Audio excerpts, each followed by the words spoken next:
ಮಕ್ಕಳು ಸರಿಯಾಗಿ ಒಂದೇ ಸ್ಥಳದಲ್ಲಿ ಕೂರಬೇಕು, ತಮ್ಮ ತಮ್ಮ ಮಕ್ಕಳನ್ನು ತಮ್ಮ ಹತ್ತಿರ ಇಟ್ಕೊಂಡು ಅವ್ರನ್ನ ಕಂಟ್ರೋಲ್ ಮಾಡಬೇಕೆಂಬುದಾಗಿ ಕೇಳ್ಕೊಳ್ತಾ ಇದ್ದೀನಿ ಪ್ರಿಯರೇ.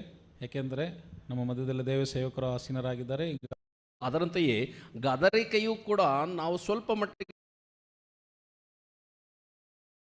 ಹುರಿದುಂಬಿಸಿ ಅನೇಕರನ್ನು ದೇವರ ಕಡೆಗೆ ನಡೆಸುತ್ತಿರುವಂಥ ದೈವ ಸೇವಕರು. ನಿನ್ನೆ ದಿನದಲ್ಲಿ ಕೂಡ ನಾವು ಒಳ್ಳೆಯ ಸಂದೇಶವನ್ನು ಕೇಳಿದ್ದೇವೆ. ಈಗಲೂ ಕೂಡ ಅತ್ಯಮೂಲ್ಯವಾದಂಥ ಶ್ರೇಷ್ಠವಾದಂಥ ದೇವರ ಮಾತುಗಳನ್ನು ಅವರ ಬಾಯಿಂದ ನಾವು ಕೇಳಿ ನಾವು ಕೂಡ ದೇವರ ವಾಕ್ಯದಲ್ಲಿ ಆತ್ಮದಲ್ಲಿ ಬಲ ಹೊಂದಬೇಕೆಂಬುದಾಗಿ ತಮ್ಮೆಲ್ಲರಲ್ಲಿ ಮನವಿ ಮಾಡ್ಕೊಳ್ತಾ ಇದ್ದೀನಿ ಪ್ರಿಯರೇ. ಈಗ ನಮ್ಮ ದೇವ ಸೇವಕರಾದಂಥ ವಿಜಯ ಪ್ರಸಾದ್ ರೆಡ್ಡಿ ಅಣ್ಣನವರನ್ನು ಈ ಸಮಯವನ್ನು ಅವರಿಗೆ ಕೊಡ್ತಾ ಇದ್ದೀನಿ. ಎಲ್ಲರೂ ಚಪ್ಪಾಳೆ ಮೂಲಕ ಅವ್ರಿಗೆ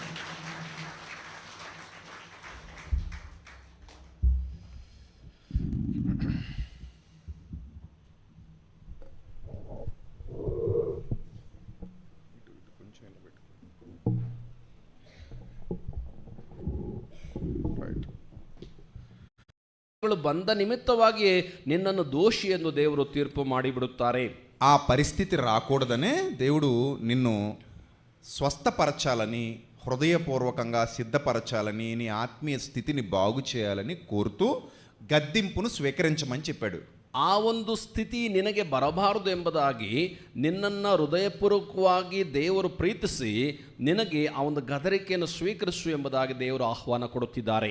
కానీ ఈరోజు సంఘాల పరిస్థితి ఎలా ఉందో చెప్పనా? గద్దించే సేవకులు అంటే సంఘాలకు ఇష్టం ఉండదు. ಆದರೆ ಈ ದಿನದಲ್ಲಿ ಸಭೆಗಳ ಪರಿಸ್ಥಿತಿ ಹೇಗಿರುತ್ತೆ ನಾನು ನಿಮಗೆ ಹೇಳಲ್ಲ.